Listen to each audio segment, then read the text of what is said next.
भगवान के एक बहुत प्यारे शिष्य थे जिनका नाम था अनाथ पिंडक। अनाथ पिंडक की एक ही बेटी थी जिसका नाम था चूल सुभद्दा।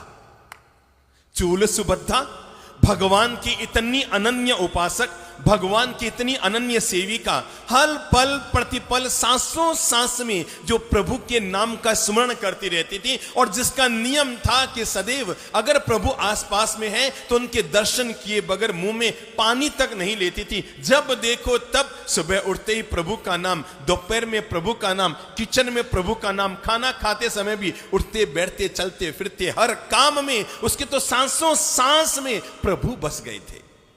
पर संयोग की बात ऐसी हुई, उस प्रभु की परम उपासिका चूल सुभद्दा का विवाह एक ऐसे घर में हो गया जहां पर भगवान का नाम लेना भी पाप माना जाता था। जब संयोग से ऐसे घर में चली गई और अगले दिन ही घर वालों को पता लगा कि ये तो भगवान की उपासना और आराधना करती है, तो पति ने साफ साफ कह दिया हमारे घर में भगवान का नाम लेना मना है। सास ने कह दिया अगर भगवान का नाम लिया तो उसी दिन वापस पीहर रवाना कर दूंगी। ससुर अड़ गया, अगर भगवान का नाम ले लिया तो हमारा तुम्हारा रिश्ता खत्म।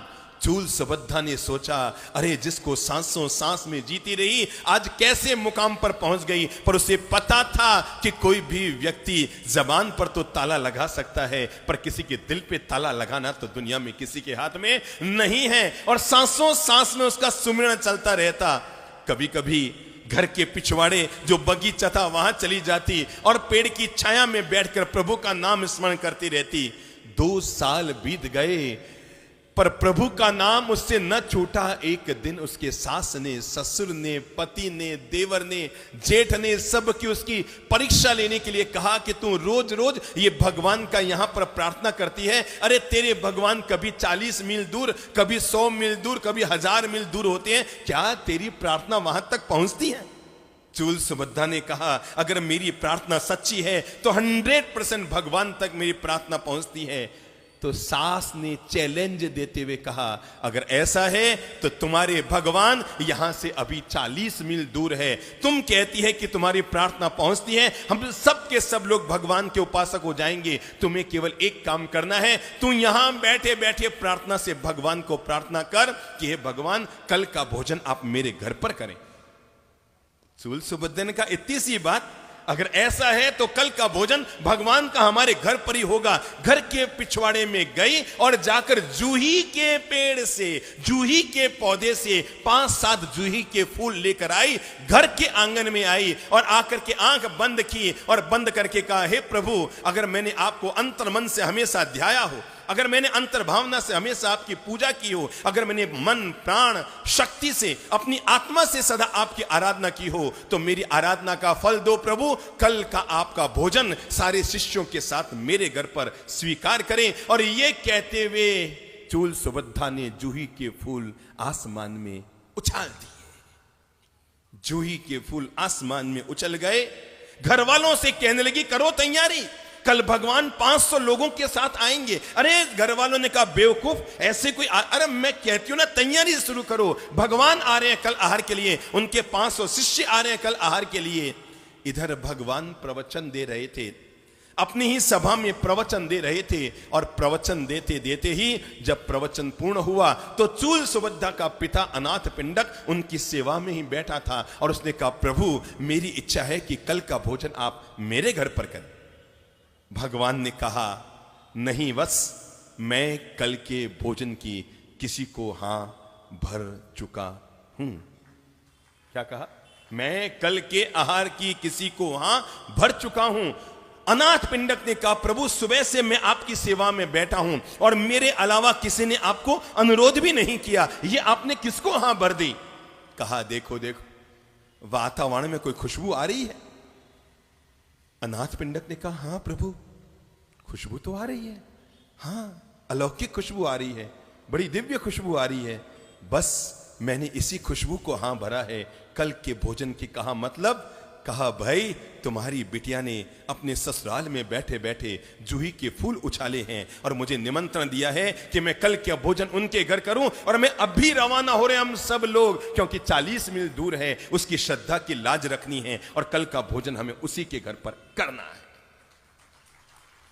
कहते हैं तब उन जूही के फूलों की सुवास, उस दिल की आवाज, उस प्रार्थना के बोल ने भगवान के अंतर हृदय को इस तरह प्रभावित किया और तब भगवान ने वहां से अपनी पद यात्रा शुरू की। दिन भर चलते रहे शिष्यों के साथ। अगले दिन भी सुबह उन्होंने अपनी पद यात्रा शुरू की और चलते चलते चलते चलते 11 बजे के करीबन 40 किलोमीटर की पद यात्रा करते हुए भगवान अपने 500 शिष्यों के साथ गांव में पहुंच गए। नगर में खबर लग गई, भगवान आ रहे हैं, भगवान आ रहे हैं। चूल सुभद्दा के यहां भगवान आ रहे हैं। और वहां चूल सुभद्दा ने तैयारियां शुरू कर दी थी। घर के लोग मजाक उड़ा रहे थे, ऐसे कोई आते हैं क्या, ऐसे कोई आते हैं क्या, ऐसे कोई आते हैं क्या। और करीबन 11:30 बजे होंगे। प्रभु मुस्कुराते हुए, भगवान मुस्कुराते हुए चूल सुभद्दा के द्वार पर पहुंचे। जैसे कभी चंदन बाला के द्वार पर प्रभु पहुंचे थे, ऐसे ही चूल सुभद्दा के द्वार पर पहुंचे। सजल नैनों से चूल सुभद्दा ने भगवान का स्वागत किया, उनके चरणों में गिर पड़ी। कहा, भगवान आपका गजब प्रभाव है, आपका गजब चमत्कार है। भगवान ने मुस्कुराते हुए कहा, याद रखना, दुनिया में कभी भगवान में चमत्कार नहीं होता। चमत्कार जब भी होता है तो भक्त की भक्ति में चमत्कार होता है।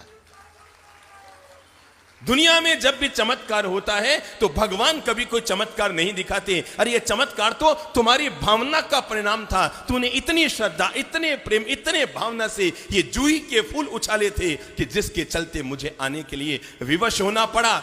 भगवान द्वार पर पहुंचे और तब उसके सास ने, उसके ससुर ने, उसके पति ने, उसके देवर ने, उसके जेठ ने, उसकी जेठानी ने, सब ने नतमस्तक होकर कहा, प्रभु आज हम मान गए कि जिंदगी में प्रभु होते हैं, प्रभु की प्रार्थना होती है, प्रार्थना का प्रभाव होता है और प्रार्थना का चमत्कार होता है।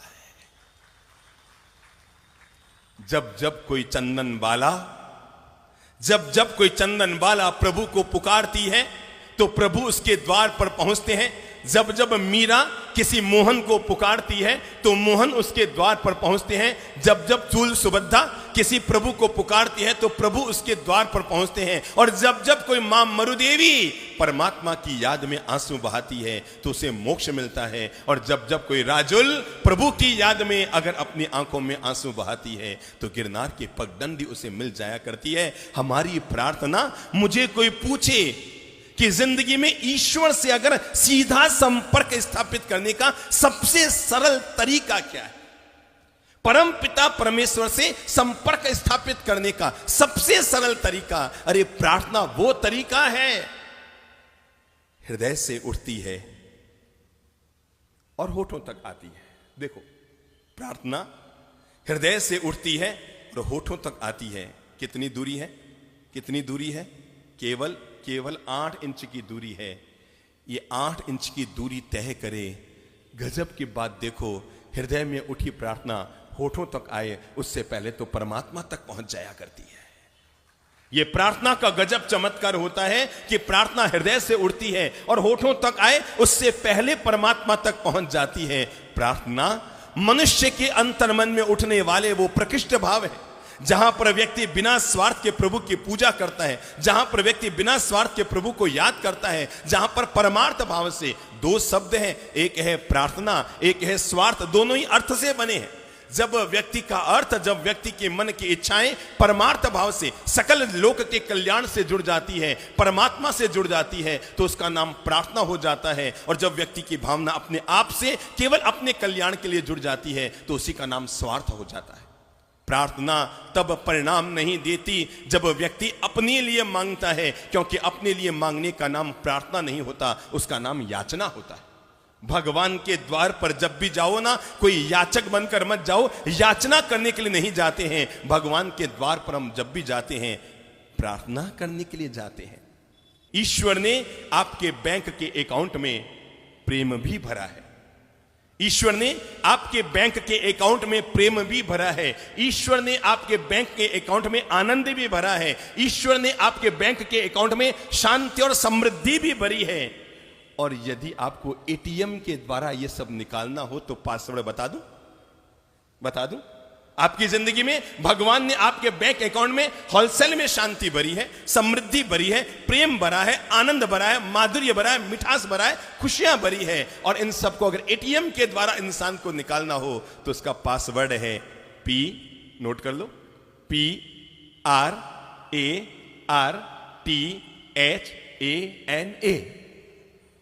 सब बोलो, सब बोलो। और ये वो पासवर्ड है जिससे आदमी अपने जिंदगी की एटीएम से जिंदगी में जो चाहे जितना चाहे, अनलिमिटेड पासवर्ड है, जितना चाहे उतना आदमी अपने जीवन में प्राप्त कर सकता है जब व्यक्ति अपने अंतर के तार